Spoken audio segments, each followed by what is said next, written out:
Guys welcome back. അപ്പോൾ രാവിലെ കാപ്പിയൊക്കെ കുടിച്ചതിന് ശേഷം അത് അടുക്കളയിലോട്ട് വന്നു കേട്ടോ. അപ്പോൾ അമ്മ ഇഞ്ചിയും വെളുത്തുള്ളിയൊക്കെ തൊലിച്ച് വൃത്തിയാക്കിയിട്ടുണ്ടായിരുന്നു. പിന്നെ പച്ചമുളകൊക്കെ എടുത്തിട്ടിട്ട് ഞാൻ മിക്സിയിലൊന്ന് ചതച്ചെടുത്തിട്ടുണ്ട്. പിന്നെ സവാളയും കാര്യങ്ങളൊക്കെ എടുത്ത് തട്ടി വെച്ചിട്ടുണ്ട്. കുക്കറിൽ ഞാൻ പയർ വേവിക്കാൻ വെച്ചിട്ടുണ്ടായിരുന്നു, വെള്ളവും തിളപ്പിക്കാൻ വെച്ചിട്ടുണ്ടായിരുന്നു. പിന്നെ സവാളയൊക്കെ അമ്മ തന്നെ തൊലിച്ച് വൃത്തിയാക്കി തന്നിട്ടുണ്ടായിരുന്നു.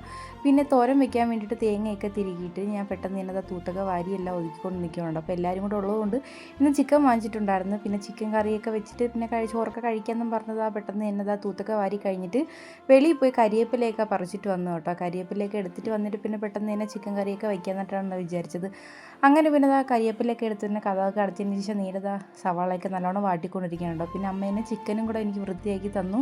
പിന്നെ ആ കൂട്ടി ചതച്ച് വെച്ചിരുന്ന ഇഞ്ചിയും വെളുത്തുള്ളിയും പച്ചമുളകും പിന്നെ തക്കാളിയും കാര്യങ്ങളൊക്കെ എടുത്ത് വെച്ചിട്ടുണ്ടായിരുന്നു. പിന്നെ പെട്ടെന്ന് തന്നെ കറിയും കാര്യങ്ങളൊക്കെ അങ്ങ് അടുപ്പിലാക്കി കേട്ടോ. പിന്നെ പെട്ടെന്ന് തന്നെ തേങ്ങ തിരികെ എടുത്ത് മിക്സിയിൽ ഇട്ടിട്ട് പെട്ടെന്ന് അതിനകത്ത് തോരൻ വെക്കാൻ വേണ്ടിയിട്ട് കുറച്ച് പച്ചമുളകും പിന്നെ പൊടിയും ഇത്തിരി പുല്ലും ജീരകവും കൂടി ഇട്ടിട്ട് ഒരു നുള്ളു വെളുത്തുള്ളിയോ ഒന്നോ അല്ലയോ 2 അല്ലി വെളുത്തുള്ളിയൊക്കെ ഇട്ടിട്ട് നല്ലോണം ചതച്ച് മാറ്റി വയ്ക്കണം കേട്ടോ. അപ്പോൾ പയറെടുത്ത് വേവിച്ച് ഞാൻ മാറ്റി വെച്ചിട്ടുണ്ട്. സൈഡിൽ ചിക്കൻ കറി ആയിക്കൊണ്ടിരിക്കുകയാണ്. ചതച്ച് എല്ലാം സെറ്റാക്കി ചോറും കറിയൊക്കെ ആയിട്ട് പിന്നെ നമ്മളിതാ എല്ലാവരും കൂടെ ഇരുന്ന് ചോറൊക്കെ കഴിക്കുമായിരുന്നു കേട്ടോ. അപ്പോൾ പയർ തോരനും ചിക്കൻ കറിയും ചോറൊക്കെ ഉണ്ടായിരുന്നു.